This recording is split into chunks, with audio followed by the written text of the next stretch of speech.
Hello, everybody. So, today I want to talk about something that's not music related at all.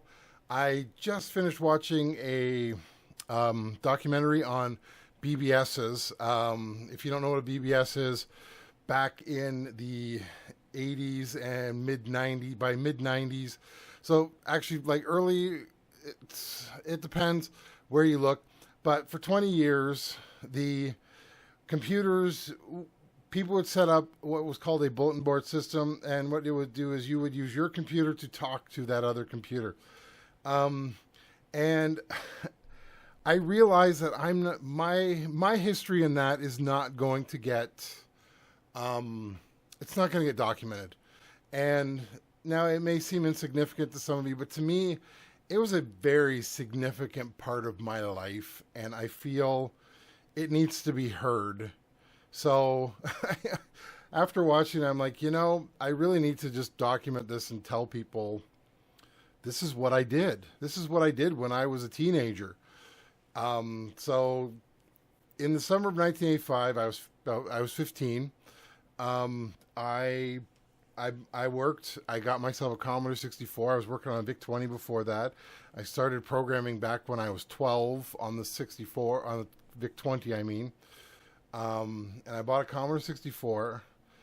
And by the fall, by the winter, I had gotten out and bought a modem because people had told me, "Oh, you got to check out the BBSs. You'll get some cool stuff."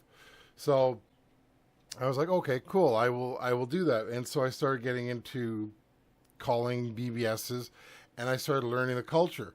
So this is pre-internet days, and so you did this on your phone.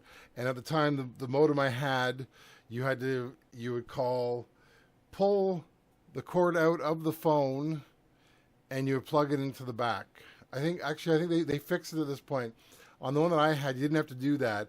You had it plugged in, but you had it plugged your phone in, and then you had your phone in on one side and your line in going the other one. So you'd call, and then you'd have to dial, and then when you got the tone, you'd switch it over. It was 300 baht. So it was slow as anything.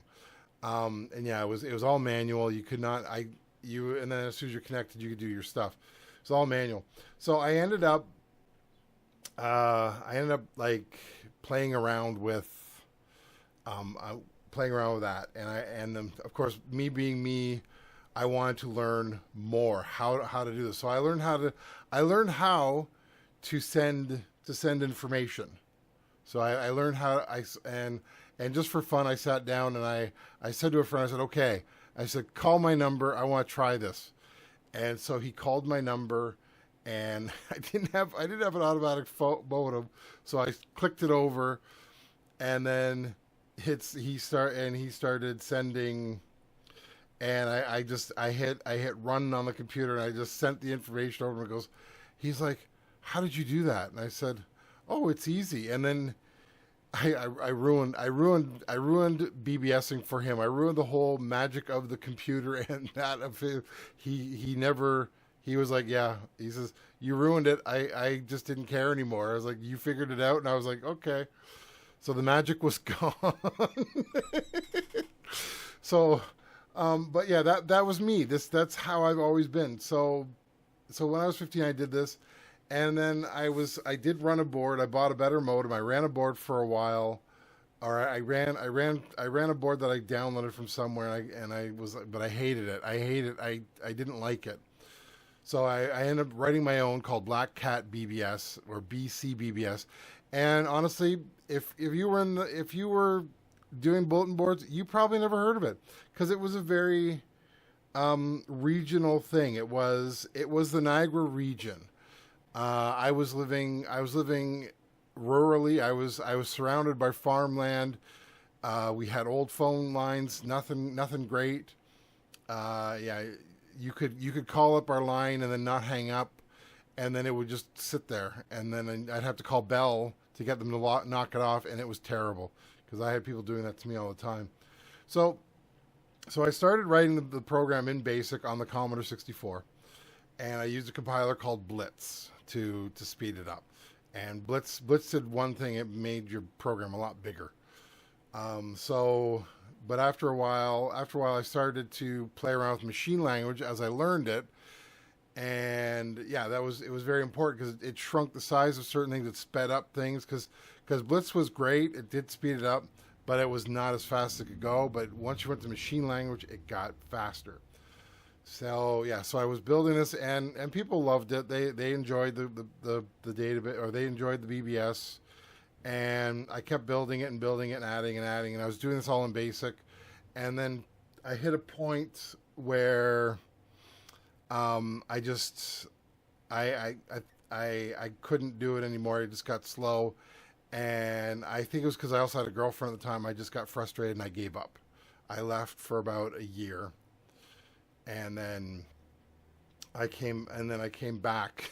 I came back. I was at about 1,200 baud by this point with it, so I came back. The girl had done me wrong. If you have ever heard "For My Dear Friend," "Standing in the Rain," that my friend actually wrote that about her.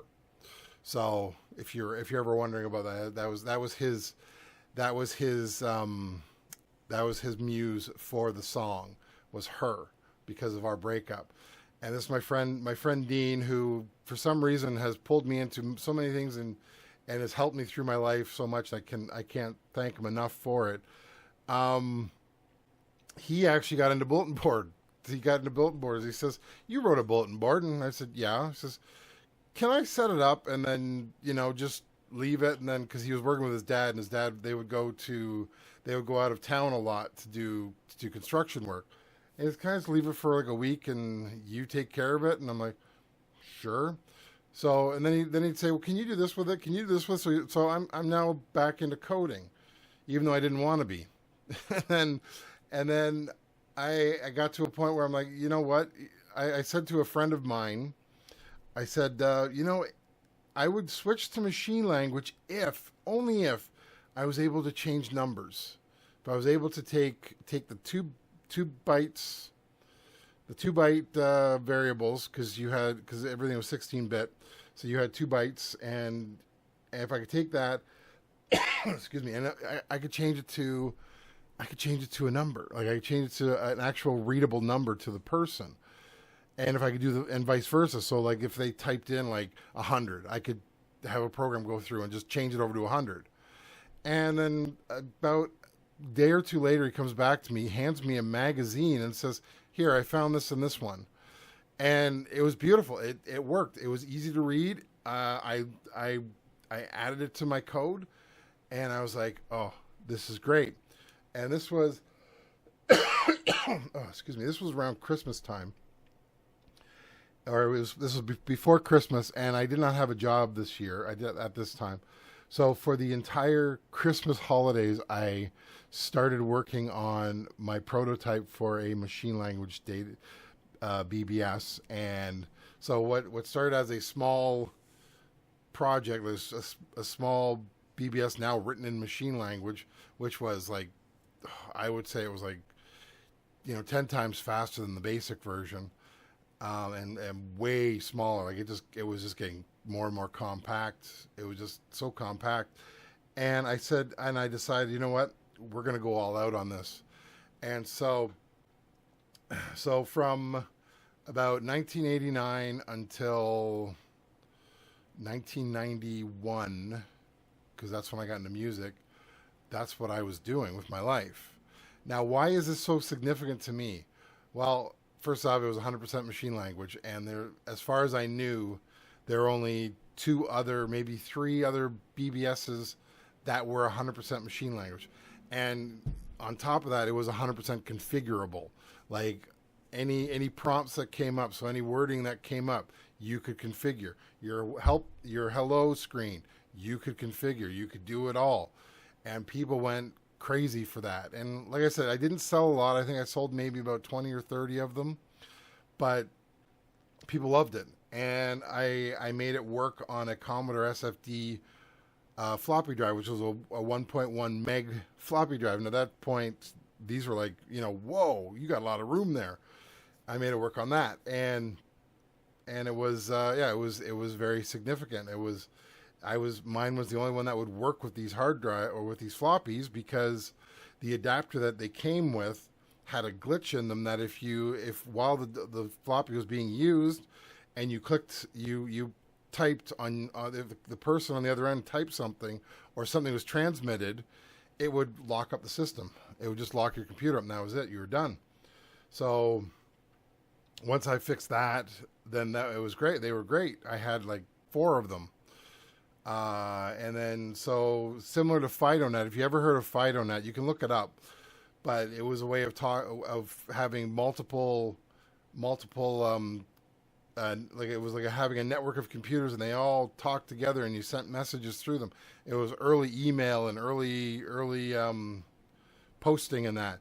I made that happen on the Black Cat BBSs. So all of us who had Black Cat BBSs, we all had a node number, and we would all, you could post your messages on specific boards that were designated to be public, like to be shared everywhere, and they would go to any computer that had that specific number, that specific code, that they said, yes, we will receive these messages. You could get those messages. So everybody was sharing messages. It was awesome. Yeah, and at the time, so we made, people complained because you could only have like eight boards at the time. You have 8 message boards. So I changed it to 26. So you got A to Z is what you could have, and then A was your local one, and then you could have as many local ones as you want. But then you could also, from B to Z, you could make them also public, like so they could be shared amongst other boards. And this was amazing stuff at the time. Like, this was just not done. Most people just cared about games and downloading games. So, but yeah, this is what I was doing. And so then like ANSI was big, and IBMs were becoming bigger and bigger, and more IBMs were coming out, and so I made it so that my board, which was a Commodore 64 board, and we had our own graphic system, I made it so that if somebody would call from an IBM with an ANSI system, they could look at the Commodore stuff, because it would work. It would just convert the graphics to the proper thing, convert the colors, convert everything. This is what I did.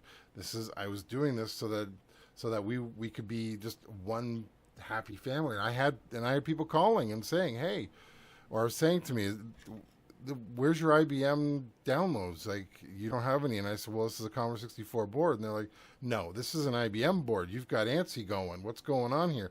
It's like, no, this is a Commodore 64 board. And this is the stuff I did.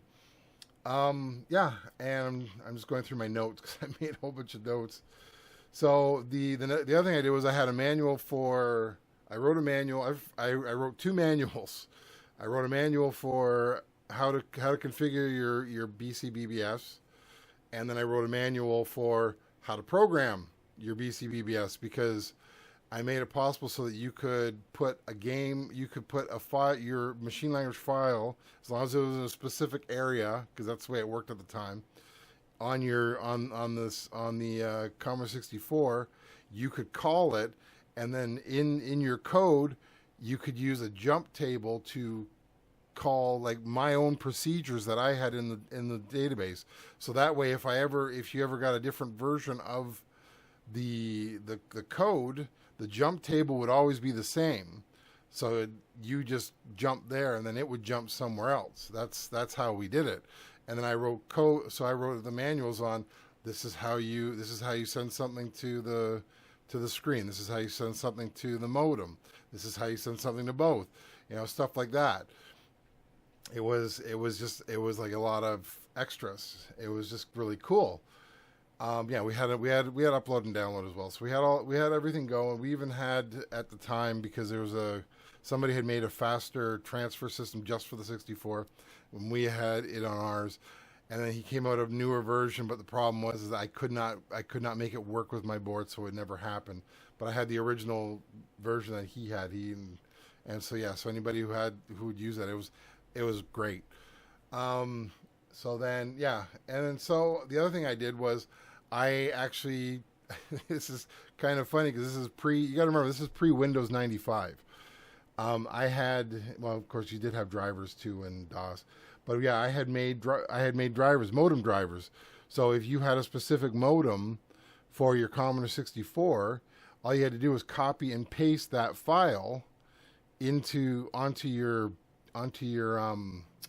BBS disk, your main BBS disk, which was your load up your boot disk, and it would automatically use those modem calls. So if you had like a Hayes modem, it would use the ATA, and if you had a Commodore 64 modem, you would work with those, and it worked with like a whole bunch. I think I had like about 6 or 7 different modems, because the Hayes modems, any modem that was Hayes compatible meant that it would work. So it didn't matter what company it was; they were all pretty much just used the Hayes compatible version. So that it was great. It was just awesome, and yeah, I seriously miss it. I miss working on it. It was so much fun. So what happened? Well, music happened. So it was about 91. I was frustrated and tired because I was not getting where I wanted to get in my development career, because I did go to college for software development. It was just not, and at that point the market had crashed, and the .com had crashed, and they weren't hiring anybody. So I was not going anywhere. And so yeah, I just kind of decided, you know what? And once again, Dean, I was in a band with Dean. Dean and I were like, "Yep, let's give this a go. Let's give it a shot." And yeah, I just wanted to share this with you. Like, it's part of my life. It was extremely significant. It has turned me into the person that I am today, where I'm willing to try different things. Yeah, I thank my father, because he was a very intelligent man, and I don't think he ever got the credit he deserved either. And so yeah, he bought the VIC-20, and that started this all off. And I bought the 64, and yeah, and that's where I am now. This is my life. So I just wanted to tell you this, because it's very significant to me, and I feel I don't want it to just not be known, and I know it's never going to go into a documentary or anything, so I just wanted to share it with somebody. Now, there are people who know about this. I got to say, there's one funny part about it all, is that when I was in college, I went to college with 2 guys who I knew from the bulletin boards as well. And the one guy said to me, he says, "You know, when you started making the bulletin board, I just thought you were just hacking somebody else's system." And he says, "But now that I've been to college with you, doing software development and seeing what you can do," he's like, "Yeah, I 100% believe that you wrote this." So yeah, so it was just kind of funny. I'm like, "Oh well, thank you." So once again, thanks for watching, and I will talk to you later. Bye.